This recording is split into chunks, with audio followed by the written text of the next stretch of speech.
All right, it's Wednesday, October 11th, just following up on the SPY. I had to break even on this trade.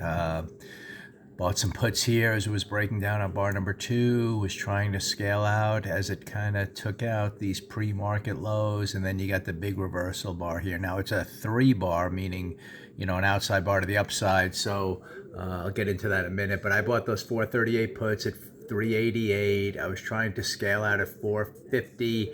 I think it asked 445. I was right about there, and I just missed it. Could have taken a basic gain in the 430s. That's at 50 cents higher.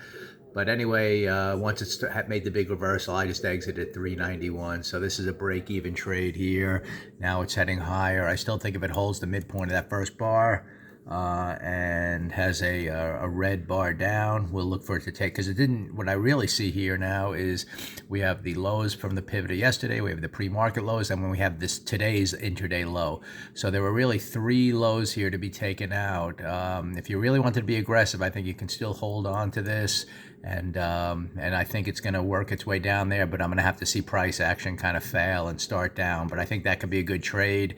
In the bigger picture, we're still inside of, this is a tricky little scenario here in terms of what's developing. Are we failing on this shooter bar from yesterday, heading lower? Normally you'd be below the midpoint, heading lower.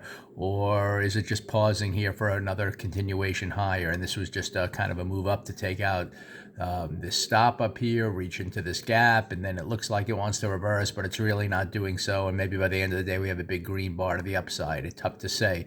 At this point, for me to get long and feel comfortable, it would have to kind of break above that high and have an orderly pause, and then maybe I would try an afternoon trade if something should unfold that way.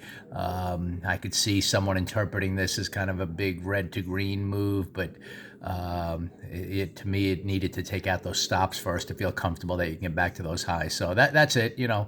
Tough to say what's happening. I'd still favor the downside here. Even though we're starting near the upper end of yesterday's range, it's kind of a failure area. You can look here, we kind of moved into this fair value gap on the opening move, and now, it looks like it's trying to bounce up strongly, but I have a feeling it's going to come down and take out these lows again and maybe even move a lot lower. So I'll keep an eye out for that, but for now, break-even trade, and we'll see what unfolds. Possibly, like I said, I think any kind of two up, two down with a red bar that looks like it's going to penetrate those lows, I would try it again to the short side.